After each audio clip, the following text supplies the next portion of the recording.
ఈ హిమాలయాలు కావచ్చు, లేకపోతే ఇతర పర్వత ప్రాంతాలు, చైనా చుట్టూ ఉన్నటువంటి పర్వత ప్రాంతాలు ఎక్కువగా దానికి థ్రెట్ మనం కాదు. మనకది థ్రెట్. కానీ మనం తిరుగుబాటు చేస్తే దెబ్బతింటది కదా! దానికోసం ఇప్పుడు సైనికులు ఉండేటటువంటి ఆ పర్వతాలు ఏవైతే ఉన్నాయో, ఆ గాల్వన్ లోయ ప్రాంతం కావచ్చు, ఇతర ప్రాంతాలు డోక్లాం ఇట్లాంటి ప్రాంతాలన్నిట్లో కూడా ఆహ్, వేగంగా సంచరించడానికి ప్రత్యక్షంగా సైన్యం వాళ్ళోళ్ళు భయపడి చస్తున్నారు.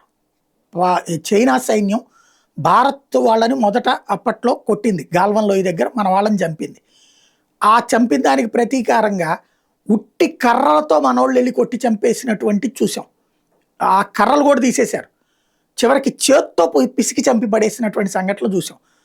ఆ దెబ్బ ఇప్పటికి కూడా చైనా వాళ్ళకి వణుకు పుట్టిస్తోంది. అందుకనినే రోబో సైన్యం, రోబో డాగ్స్, అలాగే డ్రోన్ ఆయుధాల మీదనే ఎక్కువ దృష్టి పెడుతోంది. దాన్ని ఎలా ఆపరేట్ చేయాలి పర్వత ప్రాంతాల్లో అన్న దాని మీద పరిశోధనలు ఎక్కువ చేస్తుంది.